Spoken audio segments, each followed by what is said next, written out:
Hello, everybody. Today we are going to talk about simplifying rational expressions. So, a fraction whose numerator and denominator are polynomials is called a rational expression. So, here's some examples of rational expressions, okay? 3 over x plus 4, 2x over x squared minus 9, 6 over x squared plus 1. So, I've got a polynomial both in the top and the bottom of each one of these. I can have more complicated polynomials too. It's still a rational expression. So something like I don't know, x squared plus 2x plus 1 over x cubed minus 3x squared plus 7 would also be a rational expression. Okay, now we got to talk about the domain. The domain of a rational expression is the set of all numbers that can be put into an equation. Okay, so when we talk about domain, that's the numbers that you can put into a function. Now, you can't put every number into every function. Okay, and we write it, well, I'll show you how we write it as we do a problem here. So, let's do this one. Find the domain of 3 over x plus 4. Okay, so here's the thing. The denominator can never be 0. Okay, so obviously, if x is negative 4, I have a problem because then I have 3 divided by 0 and I can't do that. So here's what we write. We write domain. This symbol means domain. The domain is equal to the set of all x's where x is not equal to negative 4. That's the way you read that, and you should know how to read that. The domain is the set of all x's where x is not equal to negative 4. I can put any other number I want in there, and that's fine. I cannot put negative 4 in there. I can't put negative 4 in there because that makes the denominator 0, and you can't divide by 0. Okay? So let's look at another one here. So 2x over x squared minus 9. Now here's the thing. I can factor the bottom of this to x minus 3, x plus 3. Okay? So this is one of the reasons that factoring comes in handy. So now this tells me I cannot put in 3 because 3 times 6 would be 0, and I can't divide by 0. I can't also put in negative 3, so here's what I'm going to write. The domain is going to be the set of all x's where x is not equal to plus or minus 3.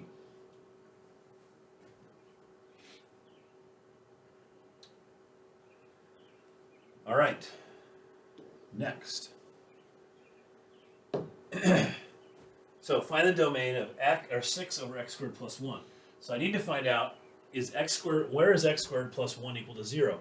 Well, x squared plus 1 is never equal to 0. Because x squared plus 1, if it was equal to 0, would mean that x squared is equal to negative 1, and then x would be the square root of negative 1, and I can't do that without imaginary numbers, which we haven't talked about. So, since the denominator is never going to be 0, I can put any number I want in there. I can put positive numbers in there, like 4, that'd be 6 over 17. I can put negative numbers in there, like negative 5, because I'd square that. That would be 25 plus 1 would be 26, so it would be 6 over 26. I can put 0 in there. That'd be 6 over 1. So if the domain is all real numbers, here's what I write. The domain is the set of all x's. I can put any number in there that I want. Okay?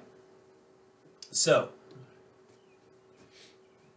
a rational expression is simplified or in reduced form if its numerator and denominator have no factors in common other than plus or minus 1. We will talk about that more on the next page. Okay, so what this means is let a, b, and c be non-zero real numbers. Then if I have a times c over b times c, I can do this. I can cancel my c's out, and then I just get a over b. So I can simplify it. Okay? Now I got to be really careful when I do the domain of that, because there's some tricky parts of that we'll talk about. So, right here, decide if you can divide something out of each problem below, and if you can, cancel it out. So here's what I'd like you to do is just kind of think for a second. Is there anything here that I could cancel out? Get it in your head. Pause the video if you need to. Okay. Now, both the numerator and the denominator have a 2. So I can cancel, it's multiplication. I don't want to cancel anything by addition or subtraction, but I have multiplication, so I can cancel my 2's out. Let's put that in a lighter color so that you can still see. In fact, let's do this. So I can cancel out the 2's here, and I'm going to get x over x plus 5. Now I can't cancel out the x's because I've got this plus 5 attached to this here. Okay? So that's as far as I can go. All right, now I look over here at b. Take a second, pause the video. Is there anything you can cancel out of there? Okay, so here's the thing.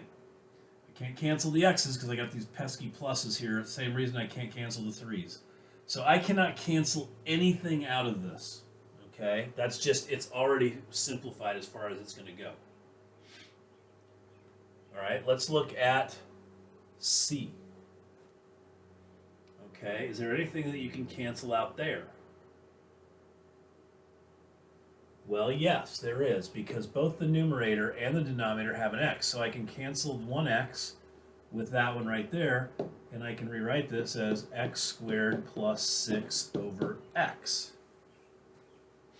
Now I can't simplify that because I've got addition, so this is all one number right here. I can't do anything with that. All right, now let's look at D, x plus 4 over x. This is another one. I cannot cancel anything out of this one because I can't cancel the x's because of that pesky plus 4 right there. Okay. Now let's also go back. Let's also go back while we're at it and look at the domains here. So, what's the domain of this? Well, I can put any number I want in the numerator, but I can't put a negative 5 in the denominator. So the domain would be the set of all x's where x is not equal to negative 5.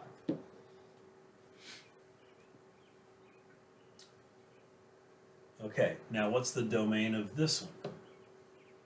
Well, let's see. 3 plus 2x. Let's take that, set it equal to 0.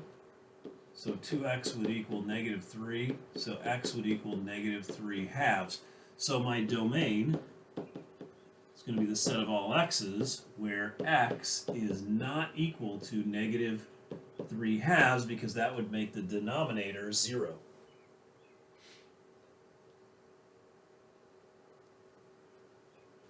Okay, now let's look at this one. So when is the denominator 0? Well, when x is equal to 0. So the domain is the set of all x's where x is not equal to 0.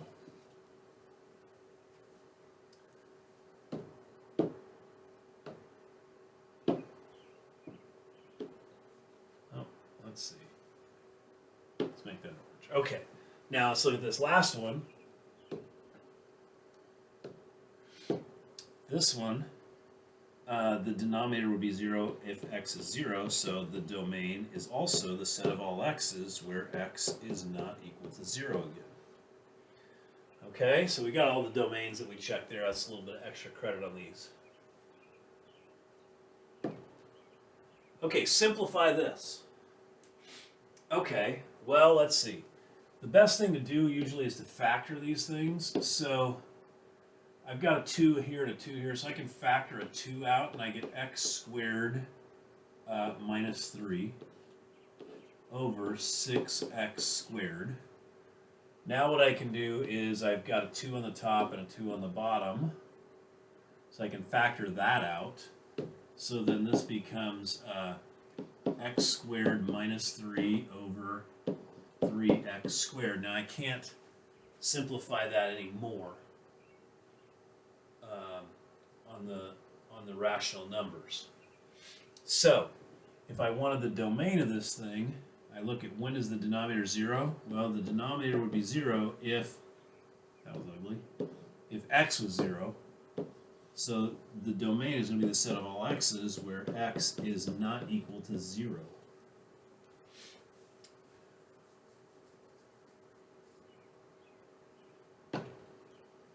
Okay, Christ the King decides it will build a new high school. The architect is designing a new science wing. The architect has allocated spaces of x feet by x feet for both the biology and the chemistry labs. At the request of the science department chair, Mr. Anderson, Mrs. Tabor, the principal, agrees to increase the length of each lab by 5 feet and increase the width of the chemistry lab by 10 feet. So here we have the picture here. Originally the biology room was x by x, and so was the chemistry room, but we're going to extend both rooms 5 extra feet in this direction, and we're going to extend the chemistry room an extra 10 feet that direction. Okay, so find an expression for the ratio of the area of the revised chemistry lab to the area of the revised biology lab. Okay, and then we're going to evaluate it when x is 25 feet and when x is 30 feet. So the first thing we got to do is we got to figure out, okay, well, the find an expression for the ratio of the area of the revised chemistry lab. So what's the area of the revised chemistry lab? It's going to be base times height. So it's going to be x plus 10 times x plus 5, which we can FOIL this. This is going to be x squared plus 15x plus 50. So that's the area of the chemistry. Area revised chem lab. Okay? Now, let's look at the area of the revised biology lab. So the biology lab is going to be x by x plus 5, which becomes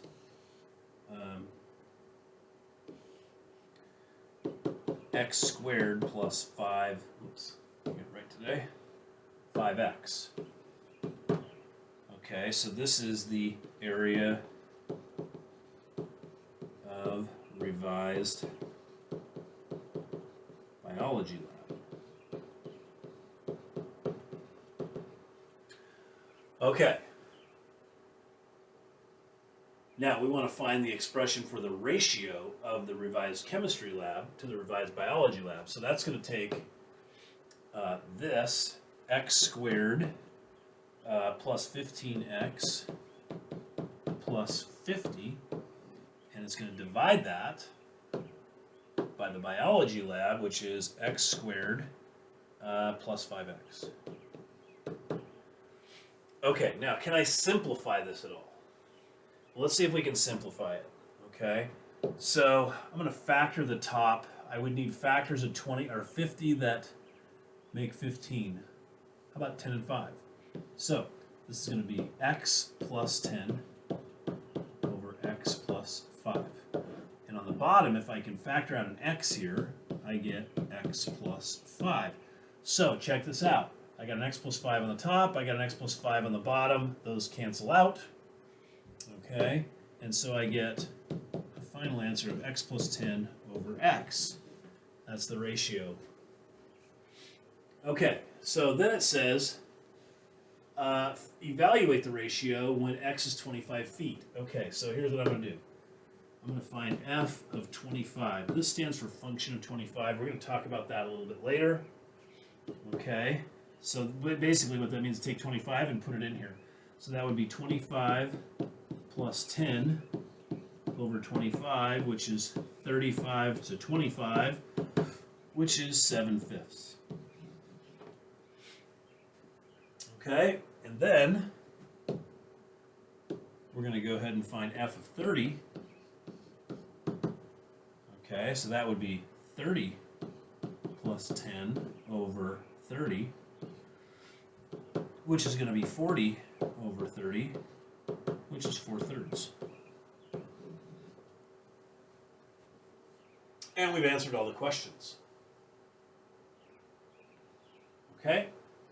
So So we found the ratio of the chemistry lab to the biology lab, the revised ones, and then we found the ratio when x was 25 and when x was 30.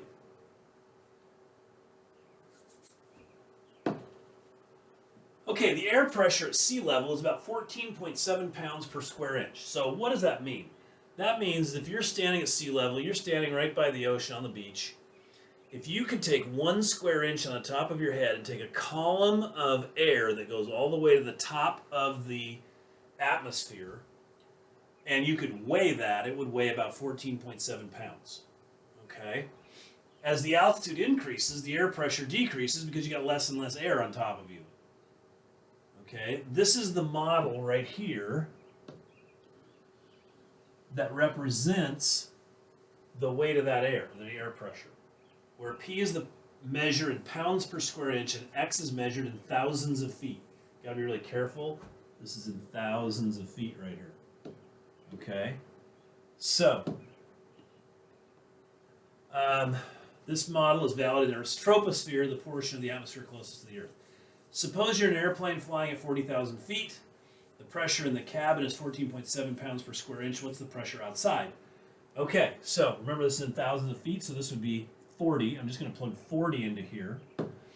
Okay, so I'm going to find P of 40, which means I'm just going to plug 40 in, 9.05 times 40 squared minus 65 times 40, all over 40 squared plus 40 times 40. Okay.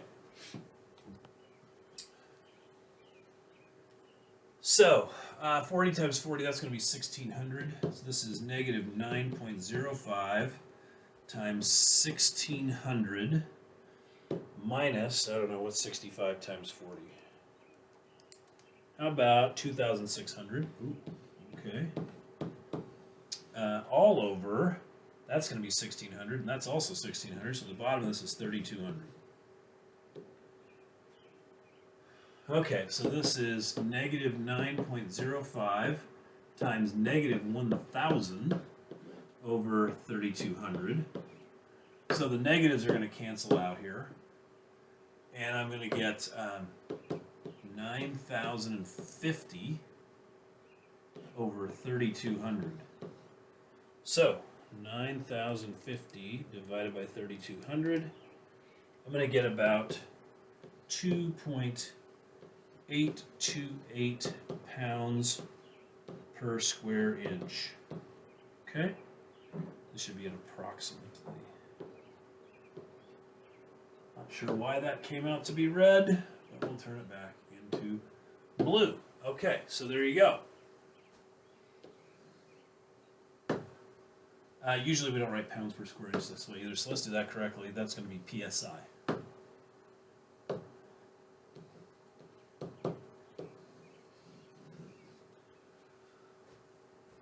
All right. And we have our assignment. So, you guys have a good evening. I'll see you next time. Bye.